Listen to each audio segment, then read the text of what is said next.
Handcrafted was our first attempt at a feature-length documentary.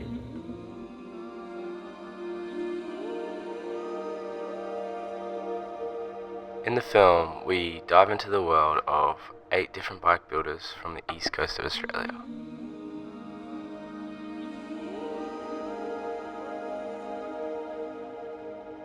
We were really excited to see the film recently receiving some recognition at some international festivals, so I've decided to jump into the behind the scenes and tell you how it came to be.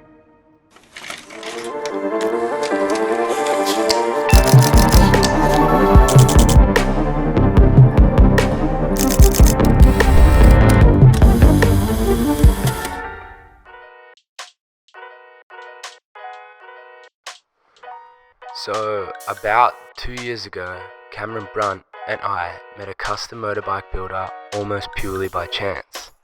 Stumbling across his open garage and being the nosy filmmakers we are, we essentially just introduced ourselves.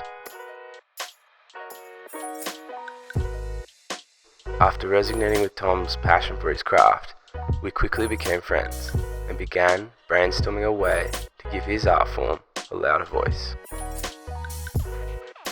We were fortunate enough to convince Tom to help us with a concept for a web series. The idea was a look into the sheds of some of the best bike builders in Australia. This quickly grew into the full-length film that we created called Handcrafted.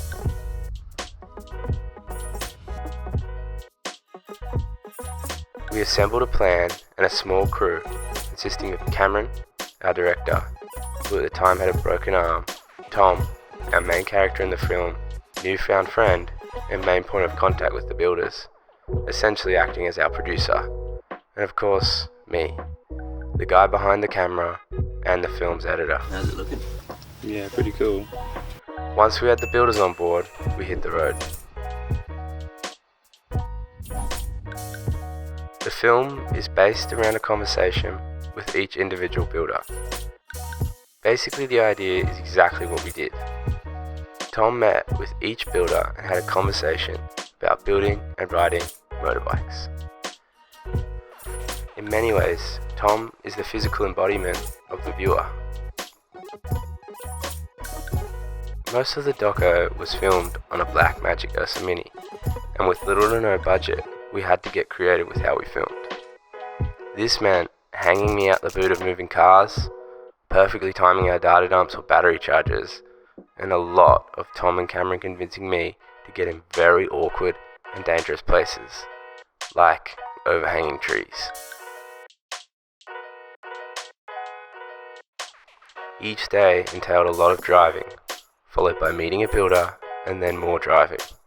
A few sunrises, late nights, and a lot of car time getting to know each other.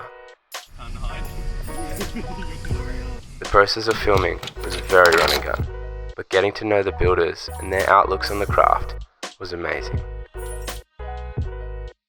The builders come from all walks of life. Some do it for occupation and others purely for love. They spend countless hours working at something they really love, which we could all relate to. This made filming with them really easy. In this part of the film, we talked to Leo Yip from Ella Speed about starting out their business and the 2011 floods quite literally washing away all their tools from under their house.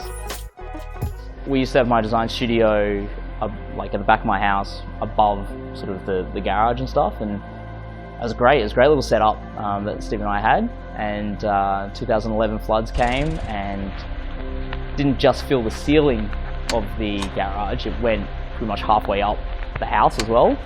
And at that time, it was sort of, we just pretty much got set up in terms of getting machinery, and Steve and I spent heaps of money on buying tools and getting stuff ready and all this sort of stuff, and we're like, yeah, this is going to be sweet. We can get into a few bikes and that'll be that, and then and it just the floods absolutely just KO'd everything.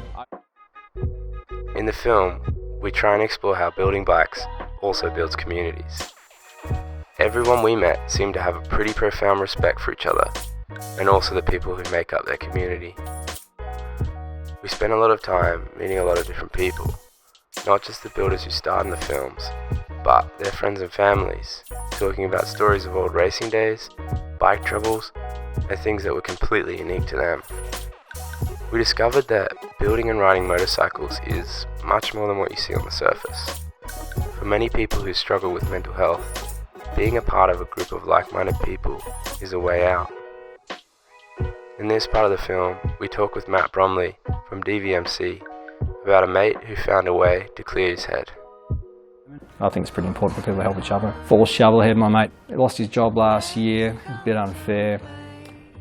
Was a bit out of sorts. You know, he's just an amazing dude, great surfer, just loves life. And he's just getting a bit out of his mind. I said, come to the shop and just build your bike. You know, it's like, I got to go away. So just building his bike up with a double surfboard rack on it that carries boards, so he could take off down to Torquay and scoot across, you know, from Melbourne and Adelaide and just get out of town and clear his head. I can remember when I finished editing the film and we were about to release it.